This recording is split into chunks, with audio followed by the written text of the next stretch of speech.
ប្រិយមិត្ត Morenews ជាទីគោរពសូមស្វាគមន៍មកកាន់ព័ត៌មានជាតិក្រសួងធនធានទឹក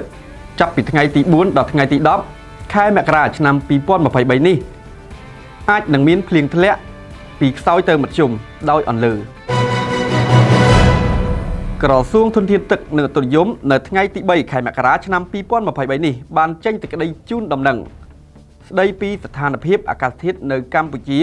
ចាប់ពីថ្ងៃទី4ដល់ថ្ងៃទី10ខែមករាឆ្នាំ2023នេះក្រសួងបានបញ្ជាក់ថាព្រះរាជាណាចក្រកម្ពុជាទទួលឥទ្ធិពលដូចតទៅចាប់ពីថ្ងៃទី4ដល់ថ្ងៃទី7ខែមករាទទួលឥទ្ធិពលពីជ្រលងសម្ពាធទាបសកម្មពីភាគខាងក្រោមនៃសមុទ្រចិនខាងត្បូងនៅថ្ងៃទី8ដល់ថ្ងៃទី10ខែមករាទទួលឥទ្ធិពលពីទ្រង់សម្ពាធខ្ពស់ចិននិងខ្យល់មូសុងឥសានក្នុងកម្រិតពីខ្សោយទៅមធ្យមស្ថានភាពបែបនេះនឹងធ្វើឲ្យមាន1តំបន់ទំនាបកណ្ដាលសីតុណ្ហភាពអបបរមាចាប់ពី21ដល់24អង្សាសេសីតុណ្ហភាពអតិបរមាចាប់ពី28ទៅ30អង្សាសេនៅថ្ងៃទី5ខែ7ខែមករានេះនឹងអាចមានភ្លៀងធ្លាក់នៅក្នុងកម្រិតខ្សោយទៅមធ្យមដោយអន្លើ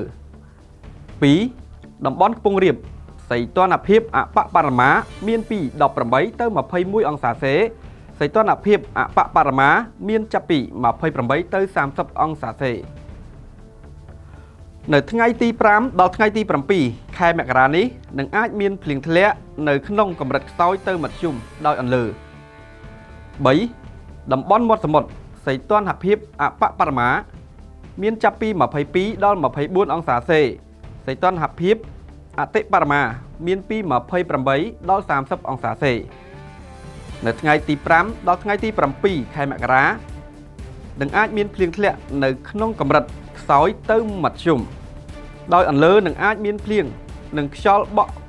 ពីបង្គួរទៅខ្លាំងរីឯនៅលើផ្ទៃសមុទ្រក៏នឹងកើតមានរលកសមុទ្រពីមធ្យមទៅបង្គួរផងដែរជាមួយគ្នានេះក្រសួងជំរុញឲ្យ